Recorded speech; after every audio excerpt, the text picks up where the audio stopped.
Us right now, Taha Hassane, Imam and Director of the Islamic Center of San Diego. How are you? Good, thank you. Very emotional 24 hours. We saw you speaking at the press conference, the news conference yesterday. As these hours pass by and you're digesting everything that has happened, what are your thoughts this morning? It's hard. It's hard. I mean, something that we have never ever expected to happen at the Islamic Center of San Diego. I mean, we had before like attempt to vandalize or hate males, something like this. But to this point, having shooters going inside the building and shooting our people, this was something that we have never expected. You were actually there yesterday. I was inside the building. Tell us what happened. So basically, in the morning, around 10, I had a class from Escondido, students coming to visit the Islamic Center, have a tour. I gave them presentation, answered their questions. Around 11, I finished with them around 11:15. So I escorted them outside, so they left. And then I went to the office. Inside the office, I checked on my staff. I went to the security guard. I told him, okay, I will go upstairs, get ready for the prayer and come back. I went upstairs, 5-6 minutes, I started hearing the shooting. So I tried to hide upstairs until the law enforcement arrived, and they started going through all the rooms and the classrooms, and they got us escorted outside. When you say you heard those gunshots, did you recognize right away, did you know right away these are gunshots? No, no. I thought somebody was slamming the doors. I thought somebody was slamming the doors. So I was like, who is doing this? And until I got a phone call from my admin telling me, active shooters and the security guard is dead. You got a call while you were upstairs? Yes, from my admin who was in the office downstairs. The security guard, we're starting to hear more and more about him, father of 8 children, someone who was very loved.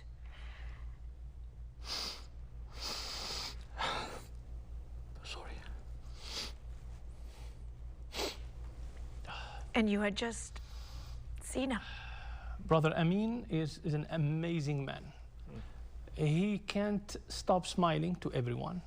Everyone loves him, especially the kids of the school. And he sacrificed his life to protect the kids, basically. He was the first one to counter them. He was the first one to call on his walkie-talkie to all the teachers. There's active shooter, lock the doors. This is how he could save the kids inside their classrooms. Otherwise, I don't know what would happen. So we are mourning him. I mean, even the 2 other brothers, one of them we consider him as our grandfather. He was at the Islamic Center since 1986 when they broke the ground to build the Islamic Center. He has been there for the last 40 years. He is the cook. He is the caretaker.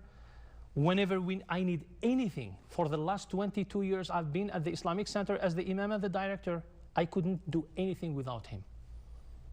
He's gone. This is unfortunately what we have witnessed yesterday. You mentioned yesterday when you spoke, this has never happened here, you never expected anything like this. But was something like this ever in the back of your mind when you witnessed all the hate and all the violence that was happening, not just in this country, but all around the world? You realize this is San Diego, this wouldn't happen, this community is maybe more open. But is it always somewhere in the back of your mind and this becomes your biggest fear come to life? Of course. And we have been doing everything we could to protect our house of worship, to protect our congregants. So we applied for the grant from the Homeland Security. We did the fence. We hired armed guards. We have now, security cameras covering every single spot, inside, outside. I mean, what could we do more than this? I'm very involved in the interfaith work. When I meet with my interfaith colleagues, we used to talk about, what kind of program you are doing to keep the kids off street and all this. Now we are talking about what kind of grant you are having to secure your house of worship. Houses of worship are supposed to be the most peaceful places on earth. People come to the Islamic Center to pray, to meditate, to learn, to celebrate. This is what we do at the Islamic Center. It's not a battlefield. And when you see, houses of worship all over the nation, all over the world, being subjected to this kind of violence and crimes, I don't know what else we can do, honestly. You may not remember, I came to your center mosque many, many, many years ago. I remember you very well. Do you remember? Of course, with our Girl Scout troop. Yes, right. I remember. And you gave me a tour, you showed me around. Yeah. What a beautiful community in there. It is. And you say this, and if I may, yesterday we were live during the coverage on social media as well. And Imam, when I looked down at my phone and I saw some of the comments being written, it just broke my heart to see what some people were saying.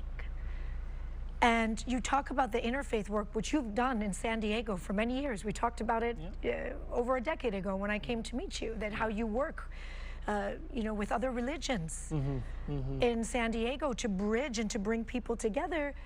But here we are now in 2026, and we're having this conversation at what happened now to your place. Will we ever get past this? We have a big problem in our nation. We have a big problem. We have rise of hatred. We have rise of Islamophobia, anti-Muslim sentiments, anti-Jewish sentiment, anti-black sentiment, anti-every minority sentiment. And I don't know, we as faith leaders, as educators, as media people, as elected officials, we all carry the responsibility of guiding and shaping our nation. The question is, what are we doing? What are we doing? So many of us are not even paying attention to what we are saying from the pulpit. Our elected officials, they are not even watching their words when they dehumanize a community and just give the green light to haters to carry out these horrible crimes. So we have a problem, and we have to face this problem. We have to address it. We have to solve it. I think you said it all, educators, because this is a lot about education and just ignorance about other people who are different than us. If somebody is not like you, then you're against them. There's a lot of that sentiment now, which is dangerous. And it's uneducated and it's ignorant. We've talked a lot about the why this happened, but how to fix it is the bigger question. You've done this for a long time, interfaith and everything else. Why is the message not getting through? And what needs to change in our approach? Because there are some people who have more power than the faith leaders in the nation, who are spreading hatred, whether intentionally or unintentionally. They are using their platforms. Instead of using their platforms to bring people together and spread the culture of tolerance and love and acceptance, they are doing totally the opposite. They are dehumanizing minorities and just giving the permission to people who are filled of hatred to carry out these crimes, unfortunately. And we have seen this, around the nation. We have seen this around the world. We didn't forget what happened in New Zealand in 2015. Yes. So this is the problem. And I'm shocked when we talk about education and everything else. This is a 17-year-old and an 18-year-old. 17 years old. How did that happen so quickly? The escalation of what you said, this hatred and everything else. Yeah. Unfortunately, this thing, we keep bringing this up, but this makes the world a lot smaller, and the communication, and people find their little group of hate, and it festers. 17 years old to do something like this. Where do they find such hate so soon in life? Unfortunately, online, on social media. Young people are brainwashed by someone from behind the screen. just showing them that it's cool to carry an AR-15 and go and do, it's cool, it's, you know, and they are not mature enough to understand. Maybe they have never had a conversation around the dinner table with the family. And I believe this is where the education starts. It doesn't start in the classroom, it starts within the family. I don't know what kind of messages or topics are discussed within our families. And this is the problem. Very large Muslim community in San Diego. Yeah. What do you want people to know about this community here? My community is a peaceful community. We are people like everyone else in our neighborhood, in our city, in our county, in our nation, working very hard to provide for our families, to send our kids to the best schools, to afford decent vacation for our families. We are trying to do everything we can to contribute positively to the betterment of our society, you know.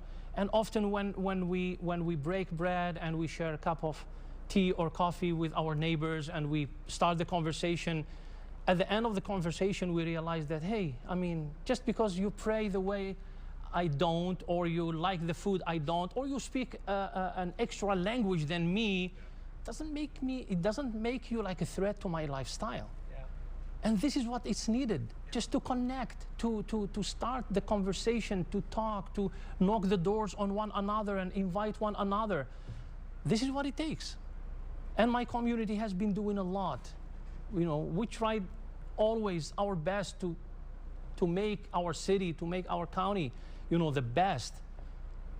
But when you see such crimes happening at your house of worship, you start asking yourself, I mean, what was wrong? Yeah. What was anything that I could do and I didn't do it? This is the question that we are asking. My community is mourning. My community is hurt, you know?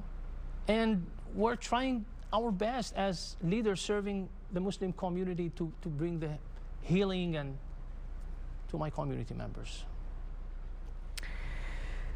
Imam Taha Hassane, we appreciate your time. Thank you for coming here today and sharing all of this. Thank you so much. I really appreciate it. Thank you. God bless you.